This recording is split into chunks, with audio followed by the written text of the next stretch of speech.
Welcome back to Talking Shop with Shop Saber. I'm Brandon. We're here with a special guest today, Shawn. Real special. How you doing? Doing great. We don't have Nick today. No Nick on the podcast today. His wife had a baby on Monday, so apparently he had to miss work for that.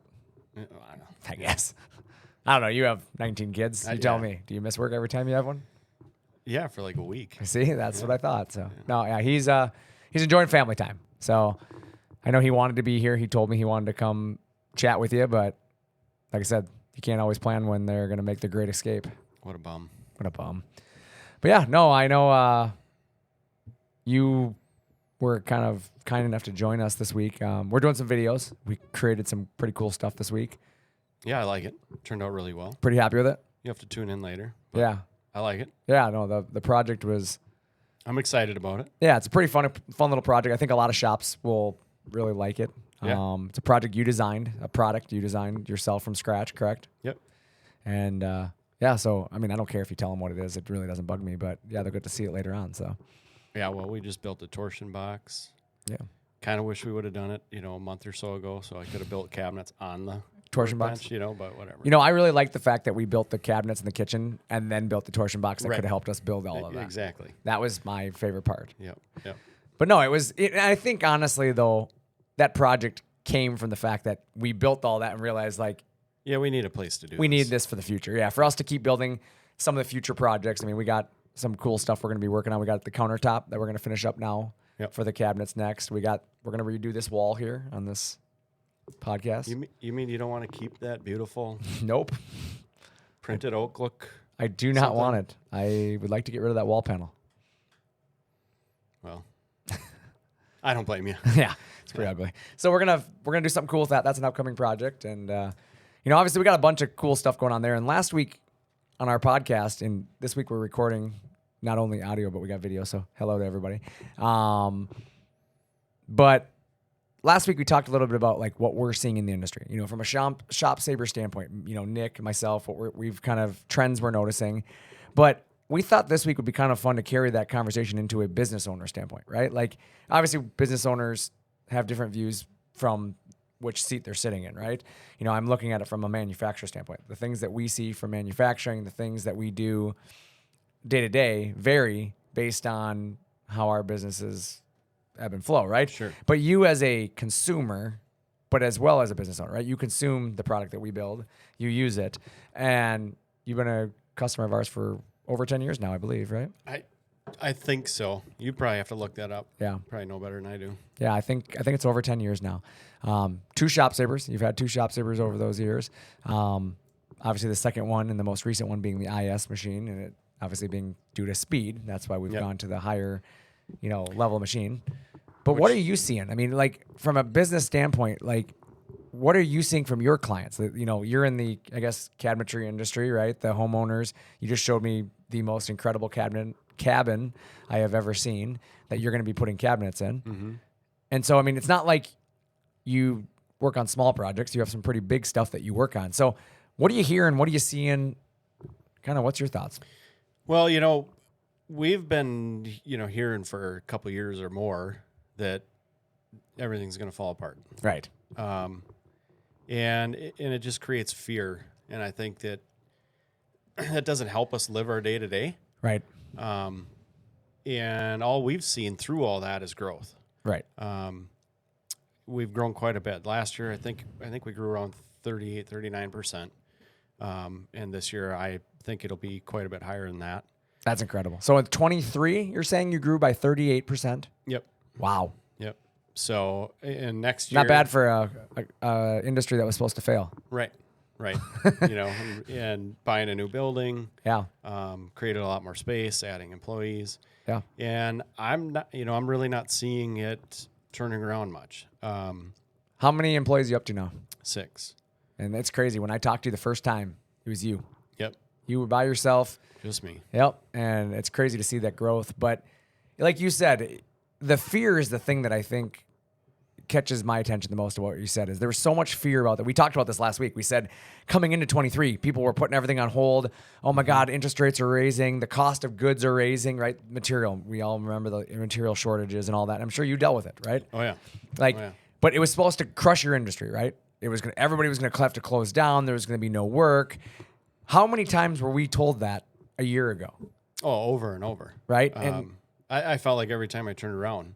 So it creates this fear within everybody. Yep. It's just a matter of how you're going to handle it. We decided to leap. Bought a new building. We're still seeing that growth. We're still, in fact, I would say it's only picking up more. Yeah. At least for us. And I get that may not be for everyone. Yeah. But there's a lot of work out there. And it's just a matter of how you approach it. I mean, right. In the core, every one of us are a salesman. If you're going to run a company, you better be a salesman. Right. And you got to know how to sell your product and show your product. Let me ask you, I mean, I've talked about this in past episodes, but I'd love to hear your standpoint on it. Is there anybody really in a company that can sell your product better than you? I hope not. I mean, well, I should say at some day, I hope so, but maybe not right now. Yeah. And that's how I feel. Is like any company that's really growing. Yeah. At the stage we're at, yeah, it should be me. I think at that stage any company that is a startup company through a fairly medium-sized company. Size. Yeah. Like I would say it's fair to say that the person who founded that company should still be the best sales guy. Yep. I mean, I would be willing to say that Jim, the old JB, right? Right. I feel like he's still the best person to sell this company, right? As far as like, if I'm going to talk to you about machines, there isn't a better guy to sell the product. There isn't a better guy to sell the company, to sell who we are, because it's his foundation, right? Yeah. He laid the footwork, and he was the one who really built this from the ground up. And so, yes, we have a sales department now, and there's a lot of guys that can talk about it, but there's nobody better than the original person who came up with the concept and the idea, right? Well, there's something to be said about when you knew what it took to get there. Yeah. And you've been through all of it, and you've seen the growth, and kind of made the growth. So there's a lot to be said there. Yeah, I mean, hands down. And I think that's where, like you said, being able to sell your product and push your product. I mean, again, there's nobody better than that. But being able to know when to block out some of the crap, right? Yep. I mean, we see it. It doesn't matter, what channel news you watch. It doesn't matter who you're talking to. Somebody has an opinion about how the economy is going to fail, right? Always. I mean, how many times when it's really good, people say it's about to fail. When it's really bad, people say it's going to fail, right? Like the reality is. Well, I mean, yesterday as an example, I think I got a news feed on what we have, like the highest close in the market. Yeah. Yesterday. Yep. And then I also got a feed on how 2024 is going to be, the biggest collapse in right. history. So if you want to live in that fear, you're going to find it. Yeah. And it really kind of boils around that. There's a difference between just flat out leaping for something and being careless. Yeah. You can still be smart about it. Right. But if you truly want to grow, you gotta step out a lot of times. And that's a good point right there, because let's talk about that, stepping out a little bit, right? I mean, we have business owners and we have people that listen to this, and this isn't just about CNC machines, but this is about your shop. Let's talk about the fact that you took a kind of a leap of faith last year and said, I'm buying a building. Yep. I have known the building that you're in forever. I mean, since I've known you. I mean, I've been up there. We've had ribs at your place. Like I've hung out there. It's a very well-used space that you have, right? Oh, yeah. I mean, you have a lot of stuff. Every square inch. Yeah, I was say a lot of stuff in a small amount of area, but you've been very successful over the years. And I think the hardest thing for business owners sometimes is to take that next step, right? Yeah. Because it's been working, correct? Well, yeah. I mean, but you've made a lot of money in that building. Yes. Yeah. I mean, I can't deny it, but it's also, when you set a goal, which, you have to set a goal. And if you do that in order to hit it, there's going to take a step of faith a lot of times. And if you're not going to do that, well, you're going to not hit that goal. I feel like it's kind of like, taking a piggy bank, right? If you, when you're a kid, you have a little piggy bank, right? And you put your change in the piggy bank. And eventually you can only put so much change in that piggy bank before it's full. And that doesn't mean you're out, right? It's still full. Right. But you're never going to hit that next level.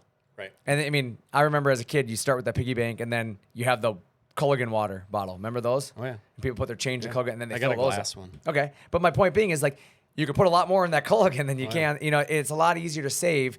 and therefore expand and grow and do that when you have a bigger jar, right? Yep. And some of that means is, and as you said, being careless is another way. Like if I start with the big jar, right, it's probably not the best way to start, right?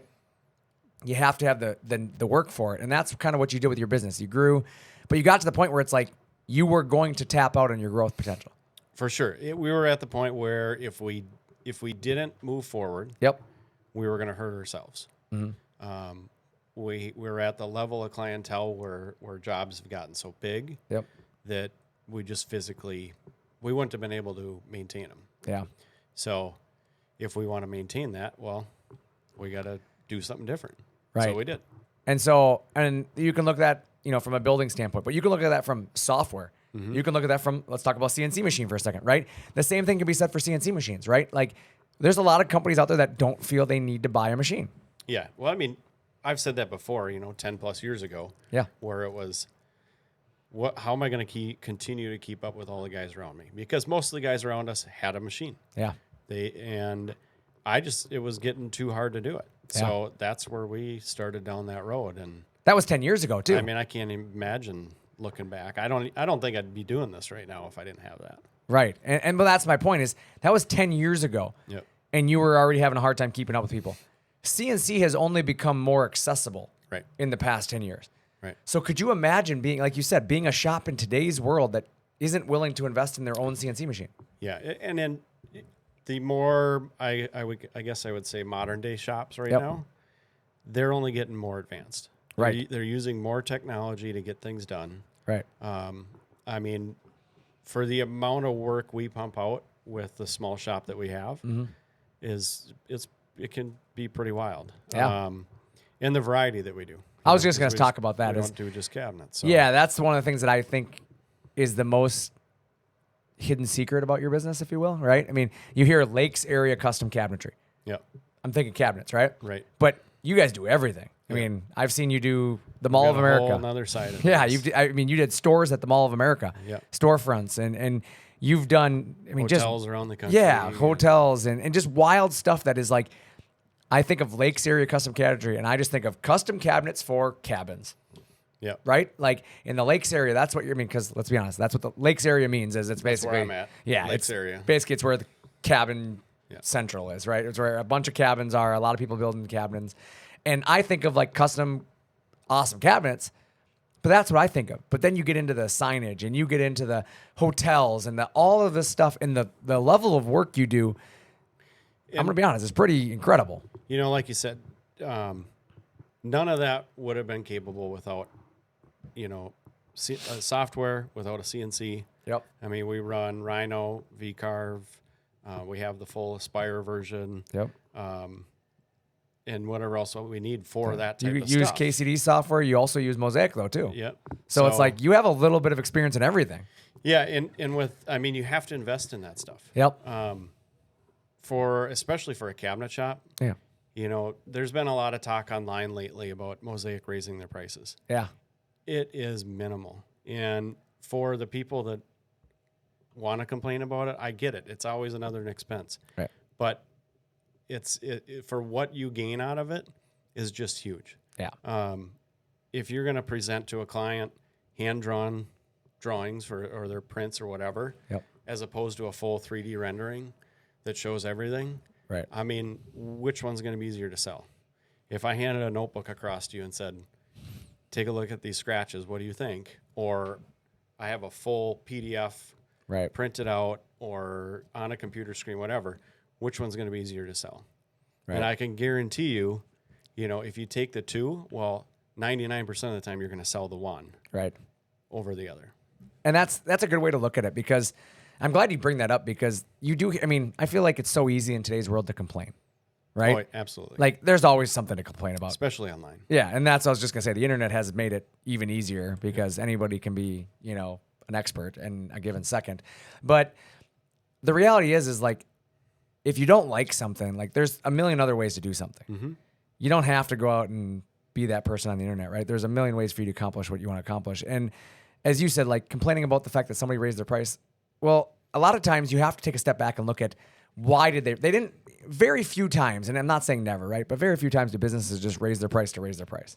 Right. I think all of us they as hadn't business, raised, I mean, speaking of Mosaic in particular, it's been several years. Correct. Since their price changed. Agreed. And I think it's, it's one of those things when you look at it, it's, Shop Saver is another company I like to use as an example. Like, we don't raise our prices very often, right? I mean, when we do, it's out of necessity. But I kind of look at that from other business standpoints too. It's like none of us business owners, including yourself, Shawn, like you don't want to raise the prices to your customer. It doesn't make it easier to sell something. Well, no. And the biggest misnomer is that we're making more money. Right. And we're not. Right. It's generally it's inflation. You're raising it because you had to. Something changed on the behind the scenes. If I don't, we're losing more money. Correct. So that's what I try to remind customers and and consumers. As you said, let's look at it from a cabinet standpoint. You have two choices. Material cost goes up, right? Yep. You have to either raise your price to account for that, or you need to lower your quality to account for that. Yeah, which we're not doing. But I mean, that's your two choices. Am I correct? Yeah. Because really, I either have to take something away to maintain that price point, or I have to add cost to you to pay for what I'm doing. Right. Otherwise, I mean, there's just no way to stay in business. And that's the thing that I think blows me away is that people, and it's a small group of people out there, but I feel like there are people out there that really make a big stink, like you said, online, and they try to create these waves on things that really don't need to be a big deal. Like, we can turn so many of these negative moments into a positive by simply asking more questions. Okay, the price went up. Why? Yeah. What's going on? What's the cause of this? Well, you know what? With this, you get these features. With this, and sometimes the price goes up and they don't change the product, right? It's because something behind the scenes then costs them more money. Right. Right. And it is what I mean, support. It's, when you look at support from companies and you look at the product quality and some of it's just simply out of your control. I mean, for us, it's steel. Yeah. I can't control what the steel warehouses charge me. And if the price of steel goes up, I have two choices. Take steel out of it or charge you more for steel. I mean, same with you. When it comes to material costs, either I'm buying this 3/4 inch plywood or I have to down it to a 1/2 inch plywood to keep the cost down, and now the cabinet got lighter. And we don't want to sacrifice on the quality of what we're using. Right. So, I mean, I could go buy sheet stock from Menards. Right. But I don't think my clientele is going to like that very much. I don't think my guys in the shop are going to like working with it very much either. Right. So it's a good point. There's different ways you can look at it, but there's huge value in a lot of the stuff that's out there. Right. And as a company, you got to figure out what's right for you. But but like you said, we use several different ones, and they all have huge value in our company. Right. And I couldn't imagine without it. No, that's awesome. I love hearing those kind of stories, and I think people enjoy listening to what other businesses are doing, and it's sometimes nice to know that there isn't a one size fits all software for everybody, right? I mean, there's Definitely different software for different needs, and some companies can get by with using one software for everything. We know that. I mean, you did it for years. I mean, you used KCD for a long time. Yeah, many, many years. But as the business grows, there might be a need to learn another software and add another piece. But, as let's just look at the shops that haven't bought a machine yet or haven't bought software. Like, they don't need to jump in and buy Rhino, VCarve, Aspire, KCD, Mosaic. They don't do that day one. They don't necessarily have to. Yeah. And there's other options out there that they can use. Yep. If you started with one, let's just say one of our Shop Saver machines. Well, Yep. you get VCarve with it. Yep. So start playing with that. Yep.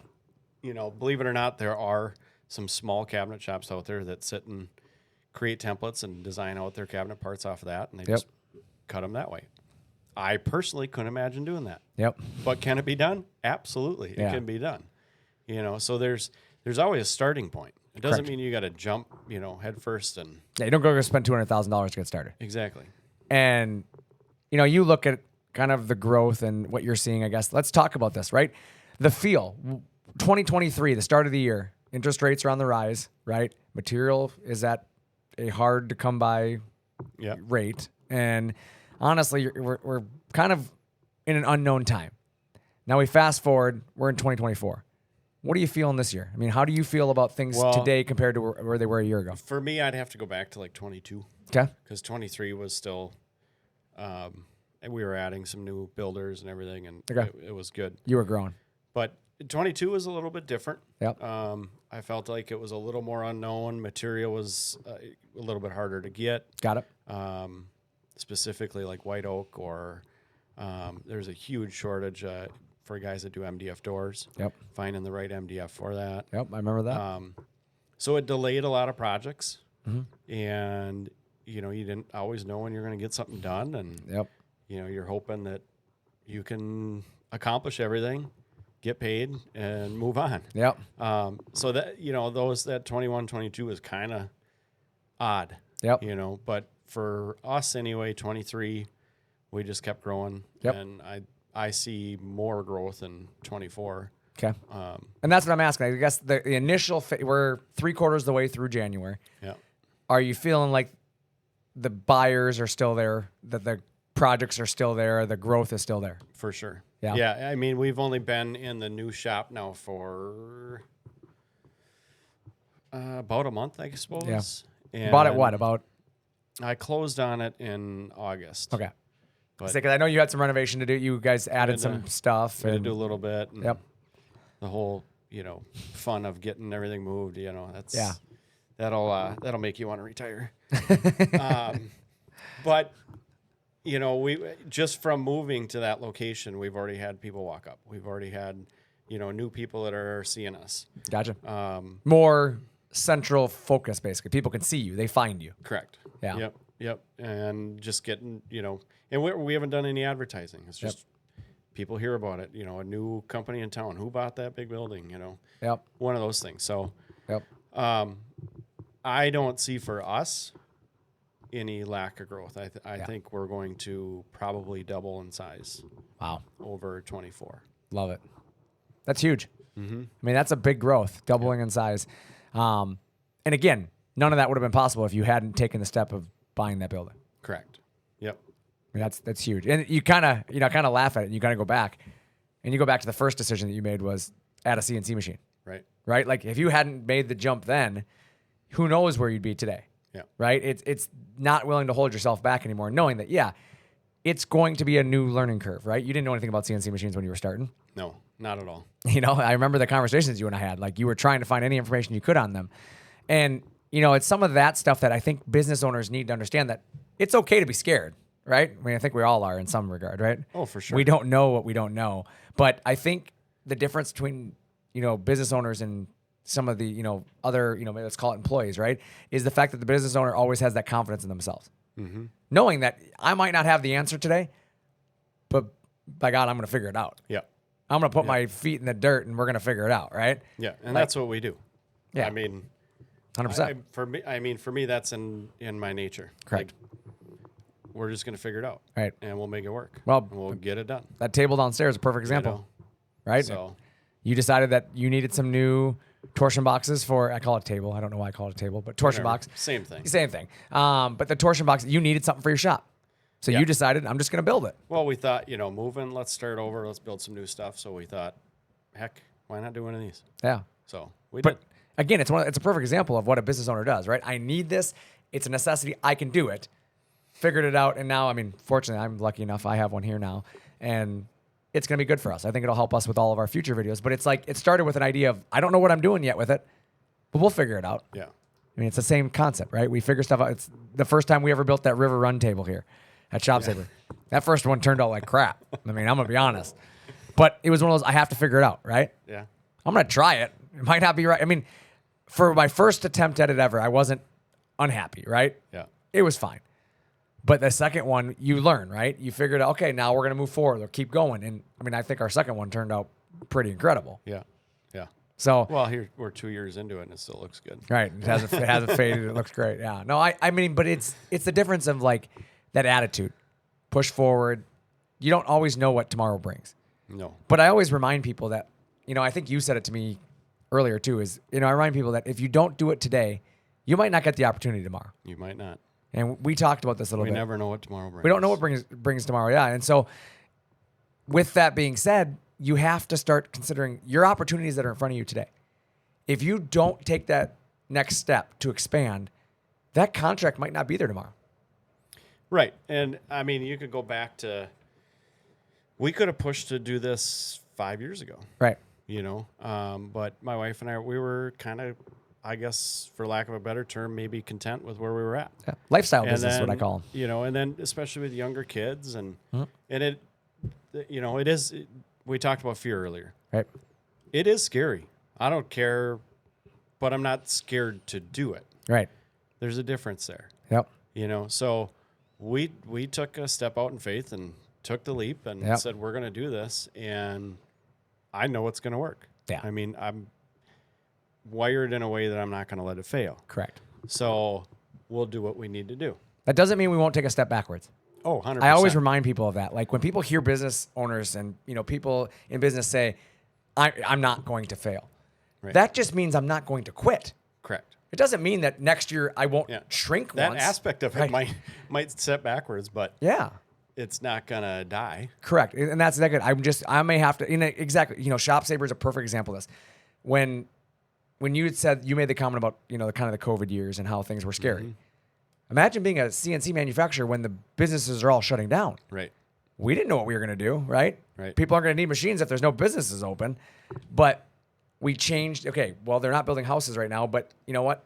There's this other industry that needs some help. Mm-hmm. And we kind of changed the course of where we went, and we were able to adapt. And, a lot of our Shop Saver customers were able to stay open, not because of the fact that they were afraid, right? They stayed open because they had made a leap of faith that, hey, I'm going to buy this equipment for my shop. And the shops that had the equipment were then able to do other things that shops without equipment just simply couldn't do. Right.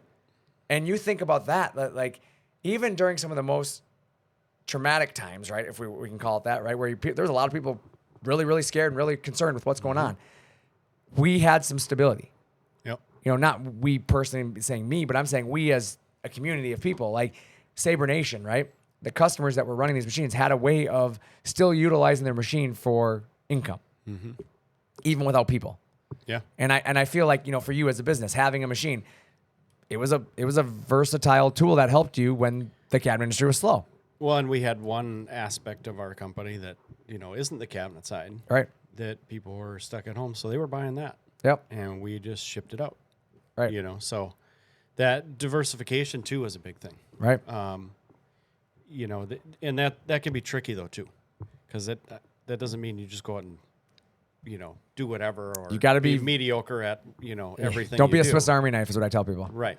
So do a lot of things but nothing great. We've been able to do it in a way that it's worked out really well, and right. if one aspect is a little slower, the other one kind of picks up because of how we went about it. Right. But I think again that goes back to common sense, right? You used your common sense that, hey, we want to build businesses that complement each other, right? It's not like you're selling baked goods on one side and you're cutting cabinets on the other. You know what I'm saying? Like they're complementary to one another. Like all of them kind of intertwine, so you don't need to have a wide variety of different tools. No. But everything's centered around the CNC. Yeah, and that's what I was going to say is that really for you, that and our software. I was just going to say that. Like the software is really that to me is where everything's like it's centered around the software. Yeah. Yep. If I can design it in the software, I can build it. Yeah.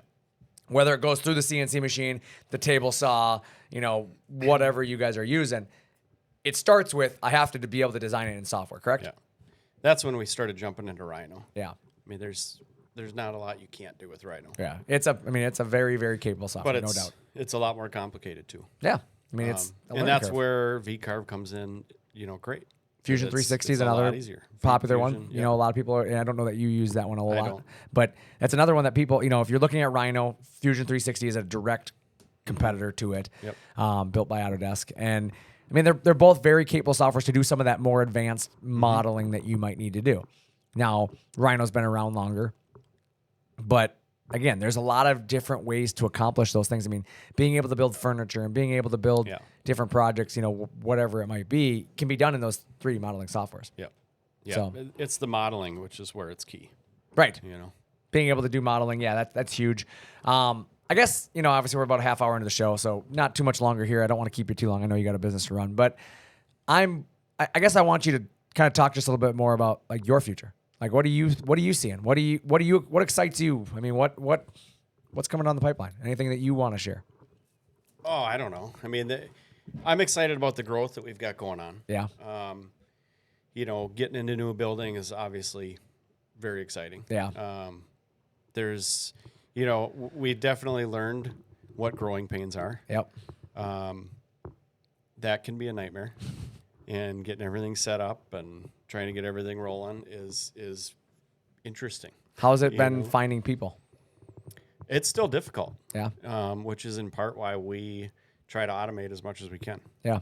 We pump a lot out, but we're pretty lean on that side of it too. I'd agree. 6 people is not a lot for the size shop you are. Right.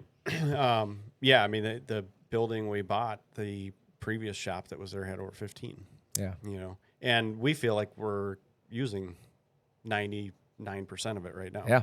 So, we'll see. Yeah. But my goal is in 3 years that we're going to need to expand again. See, and that's huge. I love that because it reminds me of stories of being at Shop Saber, right? I mean, you remember it. For the year. How many times did we move in 4 years, right? We moved a bunch of times in 4 years. And people used to give us crap all the time. But, like, they don't get it. Like, I think people don't understand it until you start growing. That, like, the first building you're in, you make it work. Mm-hmm. Once you realize how much business you can do by just being less constrained. Yeah. Right? Like, your constraint is down. Well, like everything's set up better. Correct. It flows better. Yeah. And to be honest, the guys are happier. Right. We're not having to stack cabinets 3 high. Well, how much wasted time is that? Right? Lot. You spend so much time moving stuff so you can work. Yeah. And that's what we used to do. I mean, I remember days bumping into each other. Yeah. It reminds me of a day that Jim, we used to have to move all of the equipment outside of the shop. Remember that? Moving all the machines outside. Yep. There was a day that we had so many machines outside, somebody put a machine behind Jim's car. But just out of his peripheral vision. Yep. And he backed up and crashed his car into a shop. I remember this. Remember that? And he hit it hard enough that he dented his car pretty dang good. And like those are the kind of moments that you're like, how much wasted time and money were spent on moving things around a parking lot? Yeah. Instead of working, right? Yeah. And like the rework there, right? If you run a car into a machine, you have to check the machine now, make sure the machine didn't get damaged, right? But there's those things that you have to go back and think about, like the lost time that you don't make more money because of that. Well, and especially when you're smaller, you don't really think about all that stuff. Right. And we now run going back to software, we now run an app. Everybody clocks in on an app. Oh, that cool. Every job, everything they do is tracked. So we know exactly what our profit margins are on every job. We know where their time was spent. We know, if they want to take a longer break, they're clocked out for the break. I mean, we know all that now. Yeah. And what's really interesting is we found, not just from the management side, how much nicer that is for me and being able to track that stuff, but like my lead guy, he's been able to track it. He's been able to look at, where somebody might be better at one aspect than the other. So just that software side of it. I mean, there's a lot of things out there that if you really dive into it, can make huge differences in your company. And that's the thing. At minimal expense. Yeah, that's the thing that I think people miss the most is like, it's those type of things. I think, again, it goes back to you can find the negative in anything, right? Mm-hmm. How many people say like, oh, they're just trying to micromanage us, right? No, we're trying to be more profitable. Right. So we can pay you better. Yep. So we can increase the building size and give you more space. We can upgrade tools. Like there's so much to be said by being able to get more data that actually improves the quality of life. And that's something we've done a lot here too. And when you're, when you're a real small company, it's really easy to sit and look at every one of those aspects and go, it cost me money. Cost me money. Correct. And make it, blind yourself from the side that, no, it costs you money up front, but in the back end, it's going to save you so much. Right. Or make you more.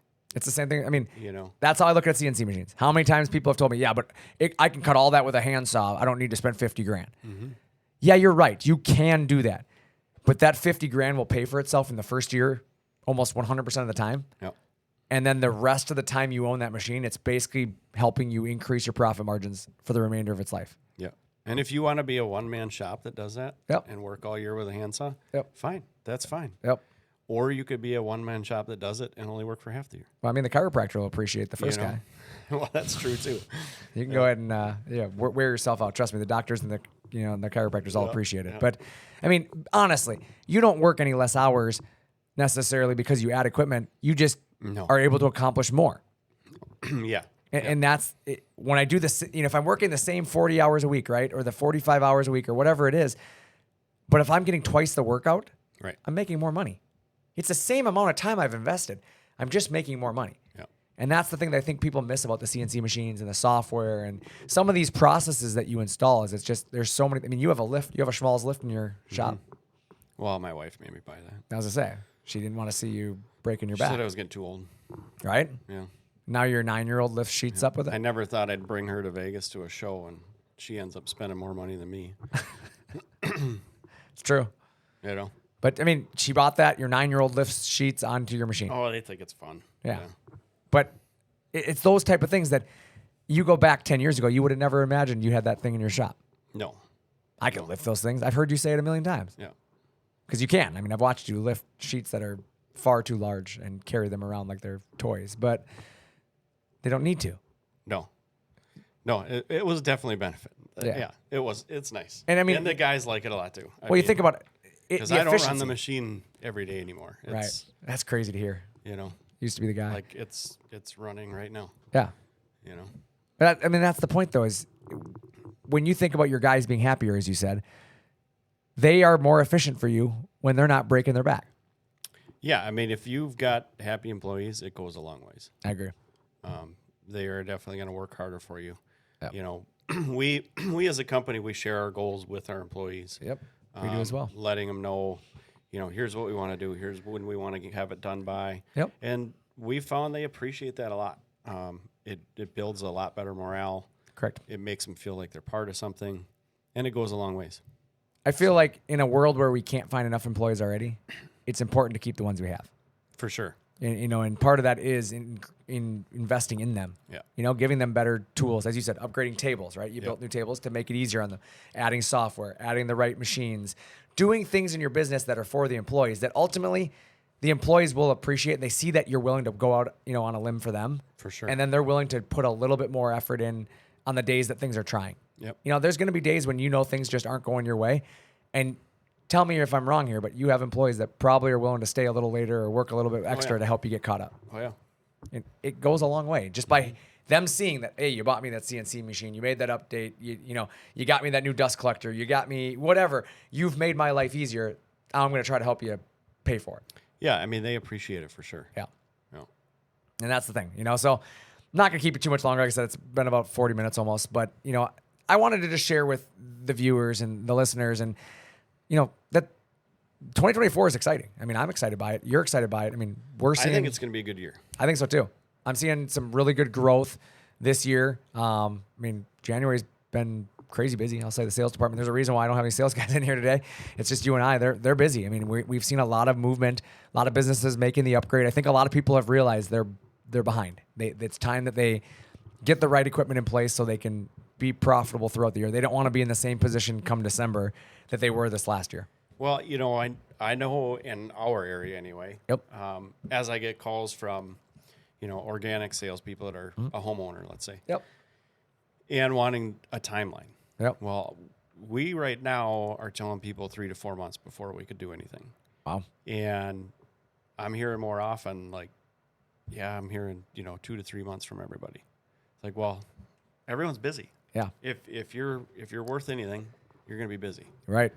And that's how I mean, at least in our market. Yeah. No, I mean, I feel like that's something I'm hearing from a lot of cabinet guys. And that's why our business has really, you know, been booming as well as, you know, it's not just the cabinets, it's the sign makers, it's the fabricator. Every industry is telling me the lead times are getting longer. Mm-hmm. And they're trying, you know, especially the guys who are having to outsource to other shops, they're not controlling their own lead time anymore. They're on the, you know, kind of on the dime of the guy who has the machine. So having your own machine has its perks there too. You can outsource if you don't have the work to keep it busy all the time. There's plenty of people that will help you keep it busy. For sure. So, no, like I said, I appreciate all your help out in the showroom today. We've got that cool project all finished up now. It turned out great. I'm excited to get that video. I know Jeremy's working on the editing, and we're hoping to have that up here by the end of the month, maybe beginning part of next month for people to check out. I think people like it. Yeah, I think so too. So, yeah, be sure if you guys haven't already subscribed to our YouTube channel, we'll have some new stuff coming this year. We're really looking forward to ramping some things up. I know Router Bob's got some new training videos coming up. He's been he focused a lot of his time on Sabre Nation this year. We're going to do a lot more training videos and things explaining. So, really excited about what's coming there. And like I said, the new ISA, I know you've had your eyes on that. That's a pretty fun machine. We're looking forward to really launching that here in the next month or so when we start shipping them. And I know you're looking forward to getting to play with one. I am. So, yeah, we're going to have some videos coming on the ISA as well. And, yeah, so with that, I'm Brandon. I'm Shawn. Thanks for talking shop with Shop Saber.